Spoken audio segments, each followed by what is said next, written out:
Bonsoir à toutes, bonsoir à tous. Bienvenue dans cette nouvelle édition du débrief. Le chômage ne recule pas. Il n'augmente certes pas de beaucoup, mais il ne recule pas. C'est le HCP qui le dit. Le taux de chômage est ainsi passé de 13,5% à 13,6% au niveau national, en stagnant à 17% en milieu urbain et passant de 7% à 7,4% en milieu rural. Les taux les plus élevés demeurent enregistrés parmi les jeunes âgés de 15 à 24 ans, 39,5%, les femmes, 20,8% et les diplômés, 19,8%. Cette hausse est triplement inquiétante. D'abord du fait du monde rural, étroitement dépendant à la pluviométrie, qui elle est très capricieuse, voire rare. Ensuite, le chômage et l'inactivité des femmes. Et enfin, le chômage des jeunes et des diplômés.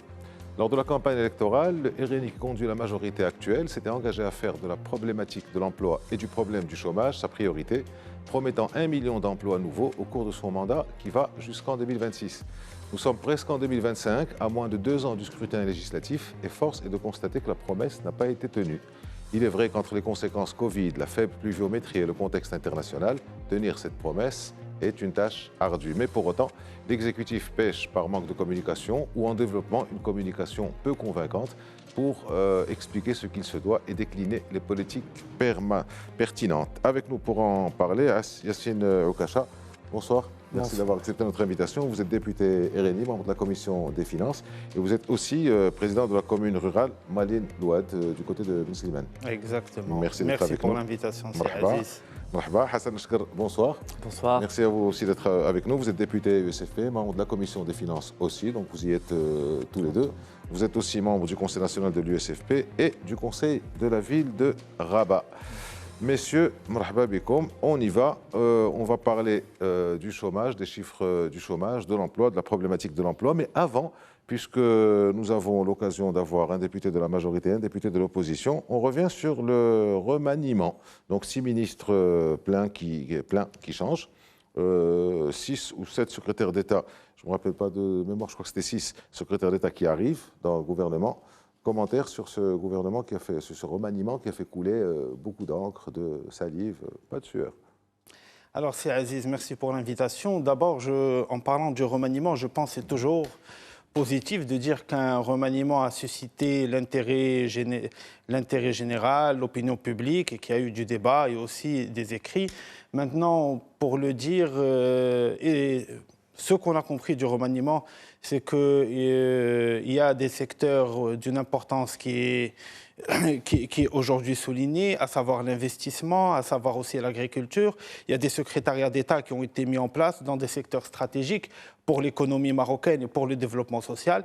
Et là, pour ma part, je vais passer brièvement pour peut-être éclaircir certaines questions. Chez nous, au niveau du RNI, c'est très simple. Grand message politique, un Marocain résident en Allemagne, qui aujourd'hui est ministre de l'Investissement. Je pense que c'est un signal très positif, très fort. Et c'est un partisan parce qu'il a été pendant 6 ans président de l'antenne du parti en Allemagne. Et je me rappelle en 2018 ou 2019, il avait organisé une grande rencontre avec 400 ingénieurs marocains résidant en Europe à Düsseldorf et à laquelle j'ai pris part. Deuxièmement, aujourd'hui, on a un ministre de l'Agriculture et on a pour la première fois un secrétariat à la pêche maritime, et je pense que ça, c'est un signal très fort parce que le secteur de la pêche et le secteur de l'agriculture, ce sont aujourd'hui des secteurs très importants dans l'économie marocaine et qui ont un impact social. Et aujourd'hui, l'agriculture, on en reparlera, fait partie aujourd'hui des secteurs qui ont impacté à cause de la pluviométrie le chômage qu'on a aujourd'hui au Maroc. En plus de ça, bien sûr, on a un secrétariat d'État à l'artisanat qui est un secteur fondamental. Et bien sûr, on a le président de la jeunesse du parti qui est secrétaire d'État à l'artisanat et qui est au parti président de la jeunesse depuis maintenant 6 ou 7 ans. En plus de ça... Excusez-moi, je vous coupe, Yacine Okacha. À l'exception de Chakib Belmoussa qui a été nommé par Sa Majesté à la tête du HCP, est-ce que les autres ont failli? Pourquoi les avoir changés? Écoutez, vous parlez du ministre de l'Investissement qui nous vient d'Allemagne, mais celui qui est parti, Mohsen Jazouli, il a failli? Écoutez, un ministre, quand on est nommé ministre, on vient pour travailler pour quelques années, ce n'est pas quelque chose d'éternel. Et à mon avis, quand on remplit ses fonctions et qu'on fait ce qu'on a à faire, qu'on fait son travail, le changement est toujours bon. Et En plus, je le dis, il y a certaines questions qui ont été soulevées sur justement l'origine de nos ministres, notamment Erini. Je me rappelle, Taïeb Benchir, par exemple, a été le premier ministre de la Santé en 1985 et Taïeb Benchir n'est pas médecin. Et pourtant, c'était un excellent ministre à la tête du ministère de la Santé. Et bien sûr, aujourd'hui, on a Si Mohamed Saad Rada aussi, qui est ministre de l'Éducation, qui est justement un entrepreneur, qui a réussi dans sa carrière entrepreneuriale. Et depuis 7 ans maintenant, il est président de la commission électorale du parti. Donc moi, je pense que les propositions du chef de gouvernement pour les portefeuilles Erini, en tout cas, étaient des propositions très intelligentes. Derrière, il y avait de grands messages politiques, les Marocains à l'étranger, la commission électorale, l'entrepreneuriat, la gestion financière pour gérer justement ce mastodonte qui est la santé. Oui, mais il y a les deux parce du qu'il y a une modèle question de de développement qui sont gouvernance. partis. Chakib El Moussa ayant été nommé par Sa Majesté, l'autre, donc c'est peut-être pas aussi bon comme message. Non, la commission de développement. Non, moi je pense. Il en reste une seule quand même. Moi je pense franchement, faire une lecture telle celle-ci serait peut-être une lecture, je suis désolé, un peu primaire, mais moi je le dis, aujourd'hui, le secteur de l'éducation et le secteur de la santé sont deux secteurs fondamentaux pour le RNI. Il y a eu des engagements pendant la période électorale, il y a des chantiers qui ont été lancés par les deux anciens ministres, à savoir Si Ben Moussa et Taleb. Et aujourd'hui, je pense que la problématique de la santé et de l'éducation dépasse l'histoire des programmes ou de l'infrastructure. Il faut quand même une bonne gouvernance du secteur et surtout des choix à faire. Et c'est ce que vont faire aujourd'hui les deux nouveaux ministres. De toutes les manières, on ne remet pas en question les profils des personnages qui ont été nommés, seulement peut-être la pertinence du moment. On va voir du côté de l'USFP ce qu'ils en pensent, ce que Sir en pense. Est-ce qu'on peut considérer que ces ministres qui sont partis ont failli quelque part? De notre point de vue, à l'opposition, ce n'est pas les deux ministres, les quelques ministres qui ont été changés, qui ont failli.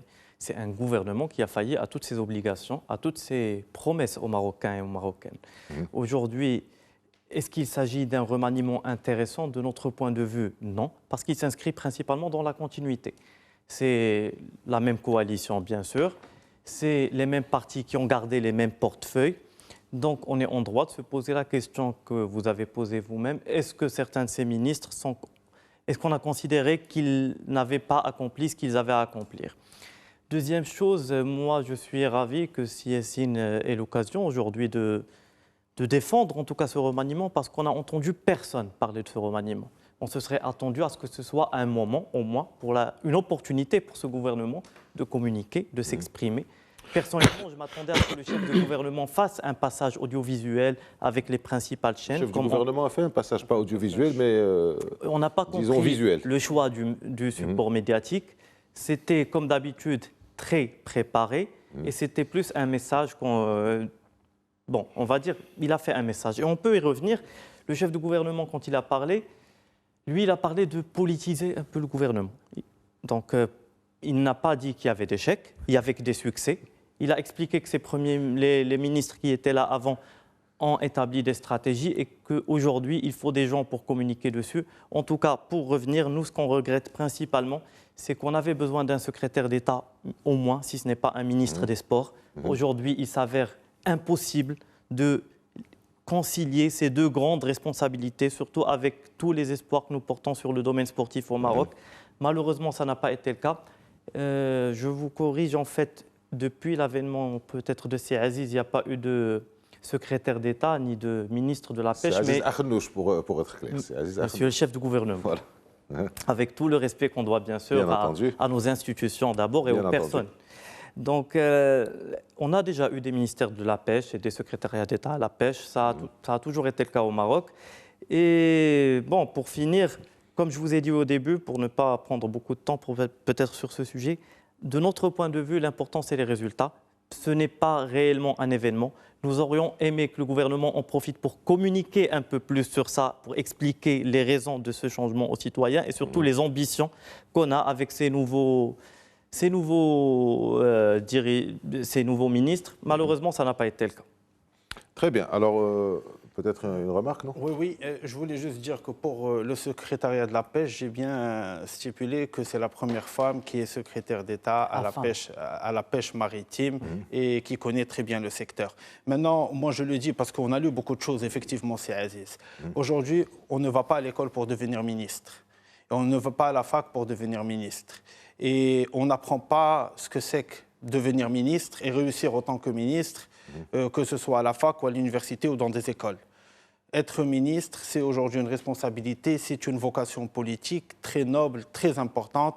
Et aujourd'hui, je pense qu'il faut donner à ces gens-là, qui ont eu la confiance de Sa Majesté, qui ont été proposés par le chef de gouvernement, tout le soutien, que ce soit de l'opposition ou de la majorité. Parce qu'aujourd'hui, ces profils-là ont besoin d'avoir, bien sûr, une majorité présente et engagée, mais ils ont besoin aussi, de leur côté, une opposition capable d'analyser, de remettre en cause, de critiquer et aussi de montrer quels sont les manques des choix gouvernementaux pour améliorer, parce qu'en fin de compte, c'est pour les Marocains et les Marocaines, que ce soit de l'opposition ou de la majorité. Très bien. Alors, on va passer à notre sujet sur l'emploi. Donc, vous avez entendu les chiffres. Je commence par vous, Hassan El-Chgar. Donc, 13,5 à 13,6. Donc, ce n'est pas grand-chose comme augmentation. Mais c'est les autres taux qui sont préoccupants. C'est un chômage de 40% à peu près des jeunes de 15 à 24 ans. 40%, pratiquement la moitié. Ce sont les femmes, 20,8%. Ce sont les diplômés, 20%. Quelle impression vous avez de ça? C'est pas un gâchis quelque part? Malheureusement, ça ne nous surprend pas. Les chiffres sont là, ils s'installent. Malheureusement, maintenant, ils commencent à durer dans le temps. Il faut dire qu'au Maroc, en 2018, 2019, etc., nous avions des taux qui variaient entre 9 et 10% globalement. Avec la crise du Covid, lors de l'ancien gouvernement, il y a eu un saut. Malheureusement, on a pris presque 2 points de chômage. Donc, on est passé de 9,5 à 11,5. Donc ça, c'était un choc compréhensible et il fallait travailler pour le faire baisser. Depuis l'avènement de ce gouvernement, depuis qu'il a commencé à appliquer ses politiques publiques, 2022, deuxième saut, on passe de 11,5 à presque 13 ou 13,5 qui commence à s'installer maintenant. Nous, ce qui nous surprend dans ces chiffres, c'est principalement la surprise qu'on a l'impression d'entendre aux oreilles des responsables gouvernementaux. Quand on parlait du chômage et du problème du chômage depuis 2021, 2022, 2023, ce gouvernement choisissait la politique de l'autruche. Il accusait que ce n'était pas sa responsabilité, que c'était la responsabilité des gouvernements précédents, même si c'est un parti politique qui dirige, qui a participé à tous les gouvernements durant l'histoire du Maroc. Et finalement, qui, malgré toutes les sonnettes d'alarme, que ce soit au niveau du chômage, ça s'applique aussi à sur plusieurs dossiers. C'est pas aujourd'hui, probablement, on n'aura pas nécessairement l'opportunité de parler de tous les autres dossiers. Mais au niveau du chômage, principalement, on n'a rien fait. On est resté dans l'attentisme. Avec tous les signaux d'alarme, le gouvernement n'a pas réagi. Au lieu de soutenir et pérenniser les emplois dans le monde rural, il n'a pas cherché à faire ça. Au contraire, on a eu des ministres, incluant le ministre de l'Emploi, qui, au Parlement, en défendant son bilan, il disait oui, mais les emplois perdus, c'est des emplois qui étaient dans le monde rural et qui ne sont pas rémunérés, donc ça ne compte pas. Malheureusement, on a entendu ça de la bouche d'un ministre au Parlement. On a entendu de la bouche du même ministre que ce gouvernement a créé cette année où on a 13,6 ou 13,5% de taux de chômage. Il a parlé de la création de 600 000 emplois en une année. C'est impossible. Malheureusement, le chiffre a été repris même par le chef du gouvernement lors de son passage à la première chose. C'est des chiffres qui sont faux. Donc non seulement le gouvernement a cette politique de l'autruche, mais pire, il se décrédibilise. Et il décrédibilise. Le gouvernement, c'est une institution, ce n'est pas une entreprise privée. On n'est pas en train de faire la promotion d'un forfait téléphonique, on est en train de faire de la politique publique. Et probablement l'homme politique, et contrairement à ce que beaucoup prétendent, l'homme politique et faire de la politique, c'est la crédibilité. Et la crédibilité commence par donner de vrais chiffres, pas par tout nier en accusant tout le monde, opposition, organes de gouvernance, ACP, CESE, tous les organes de gouvernance sont devenus les ennemis du gouvernement. Heureusement, bon, ce rapport, il est sorti le 4 novembre, je pense, le dernier. Le dernier, je pense, oui. Sibn Moussa était déjà à la place de Sil Halimi, qui a fait un excellent travail avec cette institution. Nous souhaitons beaucoup de succès à Sibn Moussa, mais lui-même qui faisait partie de ce gouvernement, les statistiques viennent de tomber. C'est sans équivoque. Et il faut au moins commencer par faire face aux problèmes. Désolé, un dernier point. Oui. Le gouvernement, dans sa méthode, inacceptable, inadmissible pour nous, il annonce à chaque fois des chiffres. Et c'est un gouvernement qui joue des chiffres. Il a annoncé une politique de soutien de 14 milliards de dirhams pour soutenir l'emploi. C'est faux. Ce qu'annonce le gouvernement est totalement faux dans la mesure où 12 milliards de dirhams, c'est de l'argent qui est destiné à soutenir la petite moyenne entreprise, chose qu'on a décidé quand on a fait la charte de l'investissement et qui a un retard de plus de 2 ans maintenant. Il faut un décret pour soutenir ces entreprises. Le gouvernement est encore à la phase de prévoir de sortir le décret et éventuellement mettre un montant qui est de 12 milliards de dirhams pour les soutenir. On ne sait pas à quel rythme, par quel mécanisme, de quelle façon cela sera fait. Et la même chose pour les autres 2 milliards. Ce sont 2 milliards de politiques publiques qui existent actuellement pour soutenir le travail ou bien pour soutenir les gens dans le monde rural. Donc, au lieu de dédier 14 milliards de dirhams pour soutenir l'emploi, ce qu'on a fait, c'est reprendre ou chercher dans nos dossiers qu'est-ce qui se fait et qu'est-ce qui pourrait être qualifié de soutien à la recherche ou au travail. Donc ça, nous le regrettons et je pense qu'on aura l'occasion de le tailler. Yassine Aoukacha, ce n'est pas pour défendre le gouvernement, ce n'est pas mon rôle, et il n'en a pas besoin au demeurant, mais il y a eu les conséquences Covid. Il y a eu, bon, ça, il est arrivé, le gouvernement est arrivé en pleine crise Covid, mais il a été surpris, si j'ose dire, par la guerre en Ukraine et la pluviométrie. On ne s'attendait peut-être pas à ce qu'il y ait autant d'années de sécheresse. Mais pour autant, la charge de Hassan Shgar est lourde. C'est des chiffres faux. 14 milliards de dirhams de soutien à l'emploi, par exemple. C'est la politique de l'autruche. La charge est lourde. Et il n'y a pas tellement de communication de la part du gouvernement. Il est vrai que de la part du gouvernement, ce sont les millions, ce sont les milliards, ce sont toujours des chiffres, des chiffres, des chiffres. Mais vous répondez quoi à ces chiffres de Hassan Shgar, taxe de fou? Bon, écoutez, avec tout le respect que j'ai envers mon collègue, c'est Hassan Shgar, et de sa famille politique, au fait, il y a 2 manières de faire les choses. Ou bien on va mettre en place une nouvelle manière d'appréhender, de voir les choses et d'analyser les choses et de comprendre les problématiques, ou bien malheureusement, on va s'éternaliser dans cette vague de populisme qu'aujourd'hui on est en train de voir, qui est en train de prendre de la place en politique, dans les affaires, dans la culture, dans la communication, etc. Aujourd'hui, moi je n'aime pas parler justement des gouvernements précédents parce que mon intime conviction, c'est que quand un gouvernement arrive au pouvoir, eh bien, il construit, il capitalise sur ce qui a déjà été réalisé. Mais il faut le reconnaître. C'est pas ce que disent vos chefs dans le parti. Ils disent pendant 10 ans, il ne s'est rien passé, bien que pendant 10 ans, le RNI et d'une certaine manière le SFP étaient présents dans le gouvernement. Non, pendant 10 ans, Sibousta, excusez-moi de vous le dire, je parle du chef de gouvernement, que ce soit le premier gouvernement PJD ou le deuxième gouvernement PJD, ils n'ont pas fait suffisamment, ils n'ont pas fait ce qu'il fallait faire. Et là, je vais vous expliquer.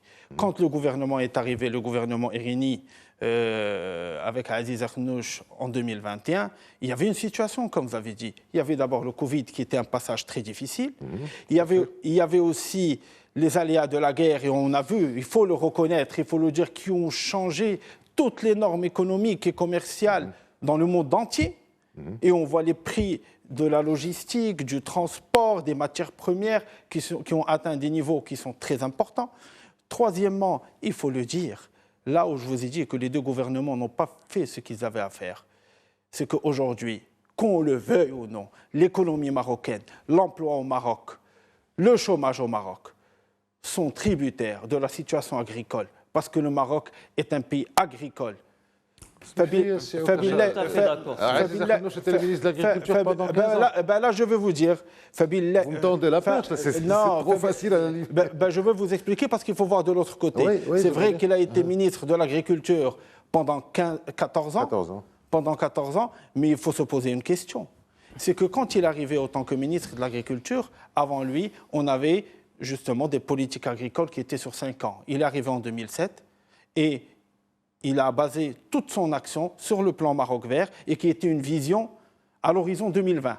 Et permettez-moi de vous dire une chose, c'est que quand on veut faire l'évaluation d'une politique publique, il faut toujours se rendre à l'évidence en répondant à 2 questions. Quelle est la conjoncture et quel est le contexte de la mise en place de cette politique publique? En 2007, le contexte était qu'on avait de la pluie, qu'il y avait de l'eau dans les pluies, qu'il y avait de l'eau dans les barrages, qu'il y avait de l'eau dans les barrages, il y avait de l'eau de pluie, il y avait de l'eau dans les puits. Et qu'il fallait augmenter la production. Et pour augmenter la production, il fallait justement outiller l'agriculteur marocain qui était dans le monde rural des moyens techniques qui vont lui permettre d'améliorer et d'augmenter sa production. Et ça, c'est ce qu'on a fait. Et franchement, ça a été une réussite. Et c'est pour ça qu'en 2020-2021, quand il y avait des problèmes dans des marchés mondiaux, des problèmes alimentaires, au Maroc, on avait tous les produits qu'on pouvait demander.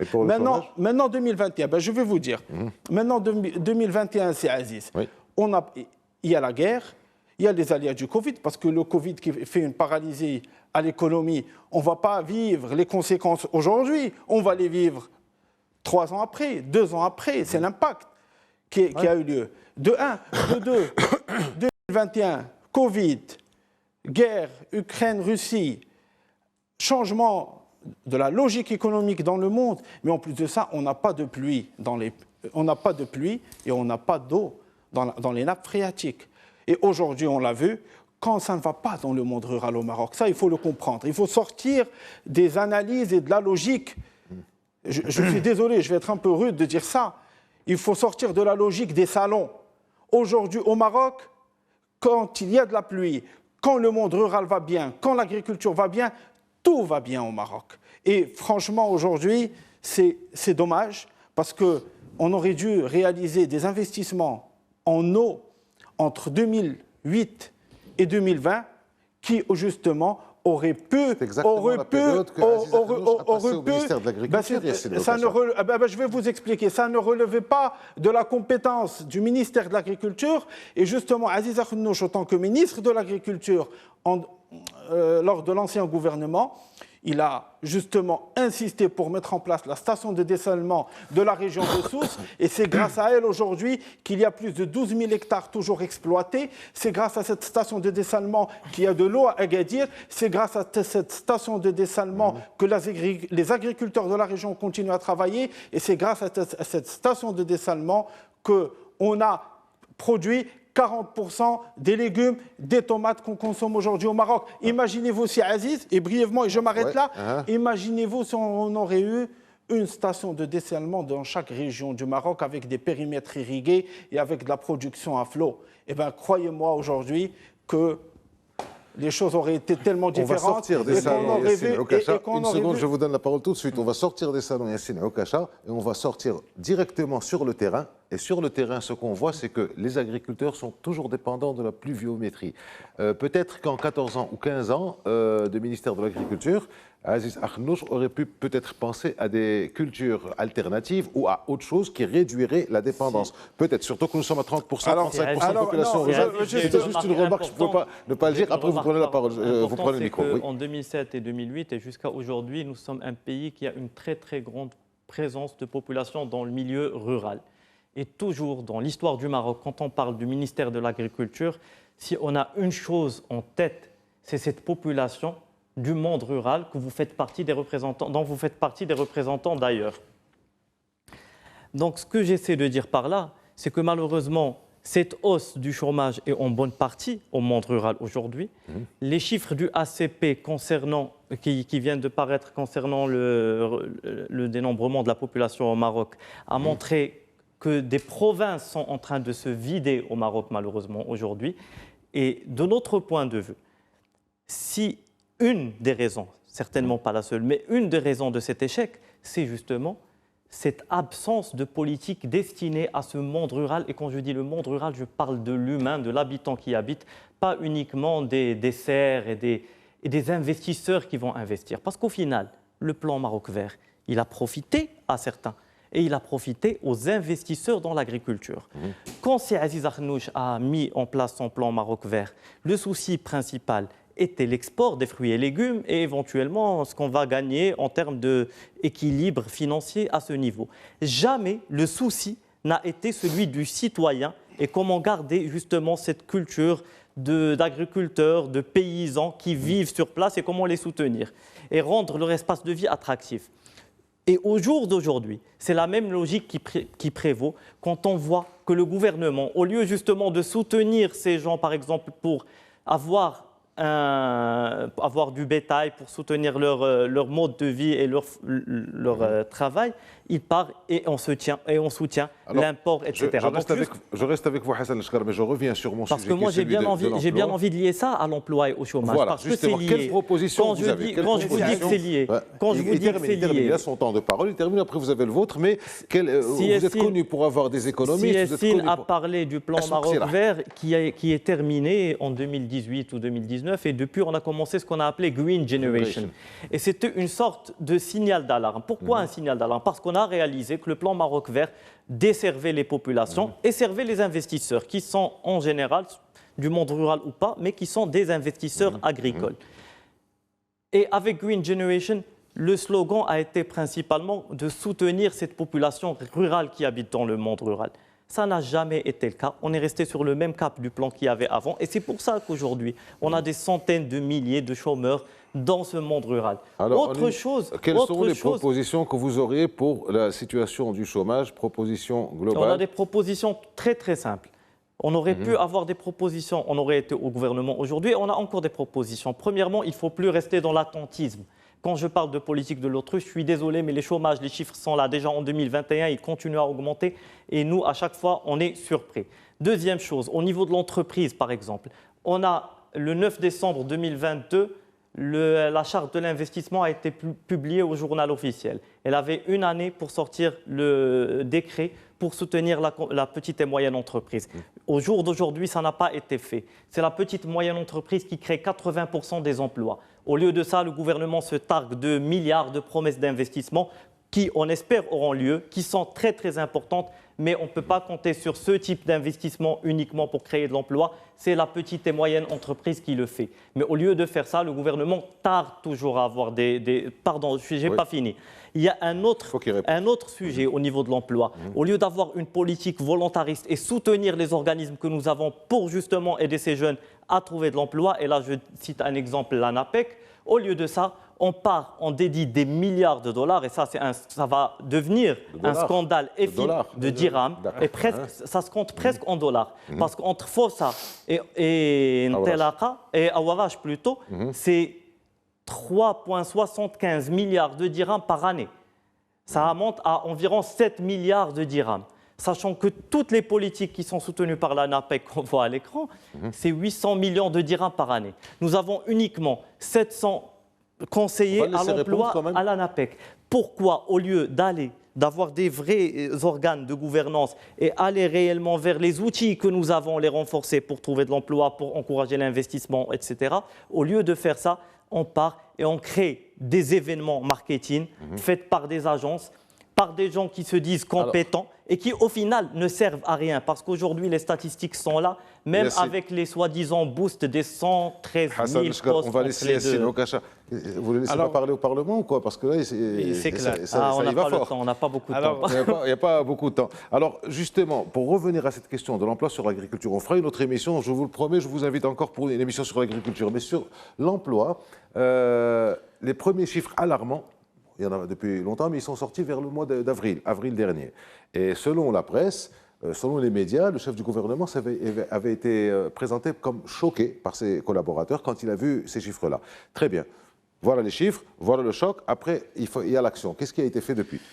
Écoutez, c'est Aziz, il faut d'abord que je mette 2 points au clair concernant la question de l'agriculture. On ne peut pas dire aujourd'hui qu'on a desservi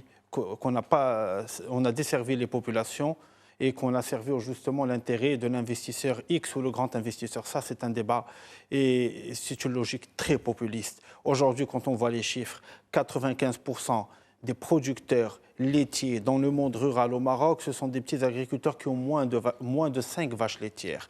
90% des producteurs de viande ovine ou bovine, ce sont des petits agriculteurs. Donc aujourd'hui, il faut le dire, le plan Maroc vert a réussi et Génération Green, son objectif principal, c'est justement... Il a dit parce que les grands importent aujourd'hui. C'est justement... On ne lui répond pas. Oui, l'importation aujourd'hui est une réalité, mais c'est aussi une solution avec beaucoup de courage, parce qu'aujourd'hui, on importe pour que les prix restent sur des niveaux de stabilité qui soient acceptables, mais on importe aussi parce qu'on a besoin de repeupler le cheptel, parce que si on n'importe pas pour consommer, eh ben, ça va être les femelles destinées à la reproduction qui vont partir à l'abattage. Et ça, on ne veut pas. En plus de ça, il y a une grande décision du gouvernement et du ministre, ça a été d'interdire au niveau des tueries des abattoirs. Un manque de prévision assez au Cacha.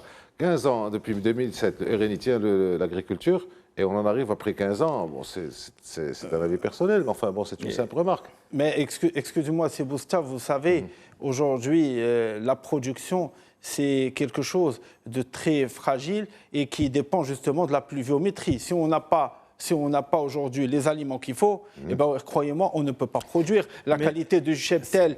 Désolé de vous interrompre, quand on considère l'analyse, la critique, populisme, complotisme, discussion de salon, c'est normal qu'il y ait des problèmes à ce niveau. Comme au Parlement. Quand on refuse d'écouter l'autre. Je suis désolé. C'est Hassan, pour qu'on soit clair aujourd'hui. Vous le savez mieux que quiconque, parce que vous êtes un politique, mais qui est proche des territoires. Et vous savez mieux que moi que s'il n'y a pas d'eau, il n'y a pas de reproduction. Et aujourd'hui, le gouvernement a ouvert l'importation pour stabiliser les prix. Et d'ailleurs, on l'a vu dernièrement, les prix ont commencé à diminuer. En plus de ça, il faut garder le cheptel et relancer la reproduction. Ça, d'une part, pour l'emploi, c'est Aziz. Voilà. Pour l'emploi. Moi, je pense qu'au Maroc, que ce soit ce gouvernement ou les prochains gouvernements, je pense qu'il faut appréhender différemment la question de l'emploi.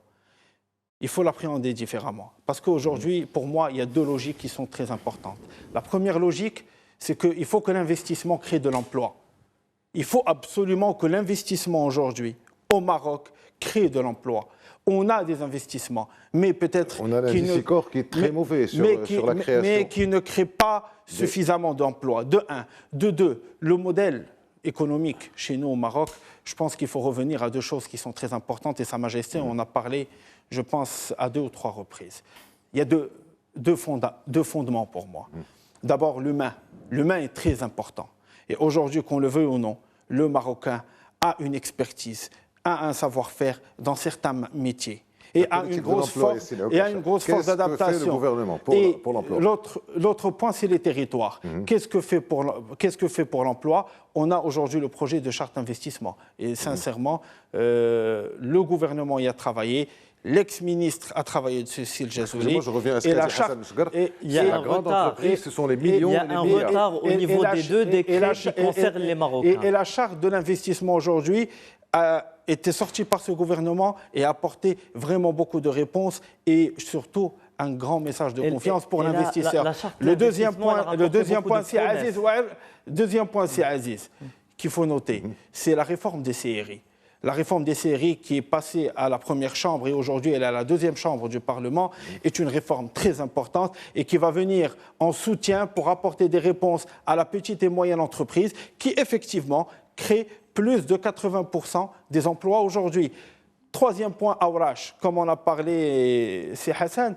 Aourache aujourd'hui, je suis désolé, mais c'est l'un des programmes qui ont pour moi le mieux réussi. Et je vais vous dire pourquoi. Parce que le lendemain du Covid, avec la crise qu'on a connue, la crise économique, et qui a un impact social imminent sur les populations, eh bien, croyez-moi, pourquoi je vous dis qu'il a réussi? Parce que Aourache est un programme qui a été lancé de Rabat, mais dont la déclinaison et l'impact et la réalisation s'est faite automatiquement dans les territoires et en impliquant les collectivités locales et en impliquant plus de 5000 associations de la société civile. Et d'ailleurs, une année après son lancement, c'est plus de 103 000 adhérents au programme Aourache. Aujourd'hui, c'est vrai, vous allez me dire la durabilité, vous allez me parler de la durabilité, mais moi je vous dis une chose, je suis président de commune rurale et j'ai vécu et j'ai vu l'impact de ce programme. Ce programme a permis aujourd'hui à des communes rurales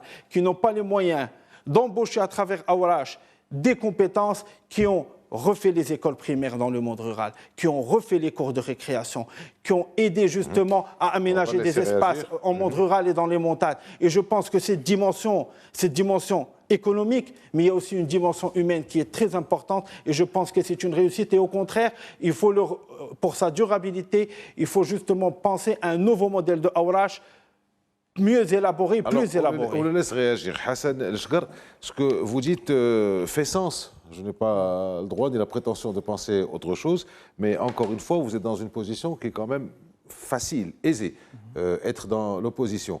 Vous avez parlé à très juste titre de la PME et de la TPME, mais au-delà de Aourache, au-delà de Força, au-delà de toutes ces critiques qu'on peut, légitimes ou pas, qu'on peut adresser au gouvernement, vous ne dites pas comment vous auriez réagi si vous aviez été en situation. Et vous pourrez être en situation peut-être dans 2 ans, ou peut-être dans 7, enfin je vous souhaite dans 2 ans, mais qu'est-ce que vous feriez vite? Clairement, ouais. Clairement.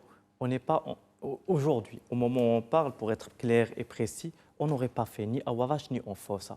On aurait, premièrement, encouragé l'investissement, incluant l'investissement national. Et pour encourager l'investissement, incluant l'investissement national, on aurait commencé par justement ce premier décret qui est le décret dédié aux petites et moyennes entreprises, parce que c'est là où se situe tout ce tissu économique marocain sur lequel on pose une question. Si on veut aider même ces gens à participer demain à la réforme de la santé, à cotiser, il faut les soutenir dès aujourd'hui. Il faut savoir une chose, c'est que dans le monde entier, pour passer d'entrepreneur autonome ou très petite entreprise à un autre niveau, on a besoin d'un soutien financier. Il n'y a pas d'autre magie ou d'autre secret. Les banques ne peuvent pas le faire toutes seules pour leurs raisons. On n'arrive pas à leur imposer ça. Aujourd'hui, tout le monde attendait ce décret et qu'il soit appliqué de la bonne façon. Un décret pour les amorces, en fait, les amorces pour créer une entreprise. Ça, c'est le numéro 1. Deuxièmement, il y a eu les assises de la fiscalité 2018, la loi cadre 69-19, je pense. Nulle part dans cette loi cadre, on a parlé de retenue à la source. Et à travers des mécanismes comme la retenue à la source, on a compliqué toute la tâche de toutes les sociétés. Et là, je parle principalement des professions et des petites et moyennes entreprises. Aujourd'hui, si vous avez une petite entreprise, pour acheter ce verre, vous devez vous poser 36 000 questions. Et ça vous prendra 3 ou 4 ou 5 étapes à faire. Aujourd'hui, on a une fiscalité qu'on appelle à l'USFP. Sa Majesté, lors de son discours, il avait appelé à la simplification des procédures, à ce que l'administration ne demande pas un papier que donne l'administration. Tous ces slogans, on les a retrouvés dans une loi, qui est la loi de la simplification des procédures. On les retrouve, comme l'a dit Yassine, dans la charte de l'investissement, avec tout plein d'autres mesures, mais malheureusement, on retrouve l'inverse dans toutes les lois de finances que nous ramène ce gouvernement, avec toutes les procédures qu'on vient ramener. Est-ce que c'est de cette façon qu'on va soutenir la très petite et la moyenne entreprise? Et même quand on parle de très petite et moyenne entreprise, moi j'ai peur qu'on ne parle pas de la même chose. Parce que dans la tête de certains, une très petite entreprise, c'est déjà des investissements de 40-50 millions de dirhams. Je vais quand Nous, même... on parle... Pardon, mais j'ai 2 dernières petites remarques. Rapidement, je vais écourter un peu vos interventions parce qu'il nous reste pas beaucoup de temps. 2 outils qu'a eu ce gouvernement pour soutenir la création, l'investissement et donc l'emploi, c'est la fiscalité et la charte de l'investissement. Il n'a réussi dans aucun des deux, spécialement, et là je parle principalement pour ce qui est dédié à la petite moyenne entreprise. Il y a d'autres éléments malheureusement structurels auxquels il faut faire face pour encourager l'investissement. Il y a la faiblesse du tissu économique, il y a la corruption, il y a les délais de paiement. Ce sont les grands projets, ils ne peuvent pas régler ça en 2 ans, 3 ans, c'est pas possible. On ne le règle pas en 2 ans, mais on l'entame, on en discute. On ne sort pas des paillettes, Aourache, Força, des slogans qui ne servent au fond à rien et qui sont très budgétivores. Je voudrais vous faire réagir, Yassine Oukacha, sur cette question de PME. Effectivement, le point soulevé par Hassan El Chgar est intéressant sur la retenue. Donc, au-delà du fait qu'il y a 1 an ou 2 ans, ça reste encore, on peut considérer d'une manière un peu abusive que les auto-entrepreneurs ou que de certains petits entrepreneurs soient de mauvais payeurs ou des fraudeurs du fisc, parce que la retenue à la source veut dire ça quelque part. De l'autre côté, on comprend que l'État veuille augmenter ses ressources. À notre source, il faut aussi alléger la fiscalité sur ces petites entreprises. Mais sur la PME, on ne peut pas appliquer la même fiscalité à 100 millions et à 0 il faut noter aujourd'hui, et personne ne peut le nier, que le gouvernement de Aziz Akhannouch a lancé le plus grand chantier social de l'histoire du Maroc. Et ça, c'est Sa Majesté le Roi qui l'a initié. Et ça en déclinaison à la volonté à Hassan de Sa Majesté. Mais aujourd'hui, Sa Majesté le Roi a besoin d'un chef de gouvernement et d'un gouvernement capable de comprendre les messages et de les assimiler et d'avoir le courage politique, de mener les réformes. Et aujourd'hui, ce gouvernement, il faut le dire, pour la réforme sociale, il a mis en place un système en 2 ans et demi, 3 ans, qui est franchement, très développé. Et là, je vous dis qu'en parallèle, et là c'est le lien, c'est que quand on veut justement mener une réforme sociale, eh ben, il faut aussi justement assainir l'environnement économique, l'environnement fiscal. Il faut l'assainir. Et aujourd'hui, le travail qui est en train d'être fait par le ministère de l'économie, il y a la réforme de l'IS, il y a eu la réforme de la TVA, l'IR aussi en cours, et toutes ces réformes. Si Hassan a parlé de la retenue à la source, parce qu'aujourd'hui, en fin de compte, il faut déjà avoir un R. En fin de compte, il nous faut un nouveau rapport entre la PME et la TPE et l'État. Il faut qu'il y ait un lien de confiance. Il faut qu'il y ait un rapport de confiance. Il faut qu'il y ait justement un rapport de partenariat. Il faut que la toute petite entreprise et la PME qui crée plus de 80% des emplois comprennent qu'aujourd'hui, l'État est là pour les soutenir, pour les aider, pour qu'ils développent leur activité. Oui, mais l'ancien ministre de l'État en même temps, que rarement de la PME. Et l'État parle rarement de la PME. Et l'État, c'est Aziz. Écoutez, le chef de gouvernement ou tout responsable dans le gouvernement ne peut pas rarement parler de la PME parce que les chiffres ne mentent pas et que plus de 80% des emplois sont produits par la PME et la toute petite entreprise. Voilà, donc aujourd'hui, même l'État, même le gouvernement, quand il veut agir, on sait qu'aujourd'hui l'informel est un frein à l'action du gouvernement. Et un grand frein à l'action du gouvernement. Et moi, je ne peux pas mener une politique publique qui va avoir un impact et qui va justement solutionner la problématique de l'emploi, du chômage, etc., sans connaître quelles sont ces activités avec qui je travaille. Plutôt vers le formel. Aujourd'hui, on peut noter qu'avec tout ce qui est en train d'être fait au niveau gouvernemental, avec la réforme fiscale, moi je suis certain, et j'y crois pertinemment, que sur les 2-3 prochaines années, on verra que le taux d'informel va être revu à la baisse. On verra bien. Écoutez, j'essaie de couper vraiment, de donner à chacun un même temps de parole. J'ai réussi ce tour de force. Maintenant, il vous reste 1 minute et demie chacun pour commenter ou pour conclure. Commenter le débat, d'accord. Commenter le débat ou revenir sur ce qu'il a dit, c'est à vous de choisir. Parole libre cette fois. Pour être simple et bref, nous, ce que nous souhaitons, c'est tout le succès pour ce gouvernement. Parce que le succès du gouvernement, c'est le succès du pays. Nous aimerons que le taux de chômage baisse, que la croissance augmente, ça, c'est pas normal, ça. Parce que quelqu'un de l'opposition ne peut pas souhaiter plein succès au gouvernement. On peut souhaiter le succès du pays. Parce que ça, on ne veut pas de chômage, on veut qu'il y ait croissance, on veut encourager l'investissement. L'USFPI sont fair-play. Malheureusement, aujourd'hui, au jour d'aujourd'hui, on voit l'inverse. Et jusqu'à présent, rien n'est fait par ce gouvernement pour qu'il puisse réussir à soutenir une croissance raisonnable, à encourager l'emploi, à encourager l'investissement. Au contraire, l'inverse se fait. Quand je parle de fiscalité, c'est les mêmes personnes qui payent l'impôt. On n'a pas augmenté l'assiette. Et pourtant, l'impôt a augmenté de 20%. Il faut se poser la question. Quand vous partez voir les entrepreneurs aujourd'hui, ils subissent tous une pression qui n'est pas raisonnable avec les prélèvements de leurs comptes. 1 minute et demie écoulée. Déjà. Ah oui, ça passe vite le temps. Pour conclure, finalement, il ne reste que la pluie, parce que le gouvernement, on ne peut pas compter dessus. On espère qu'on aura une bonne année. Il faut lever les yeux aussi. C'est Aziz.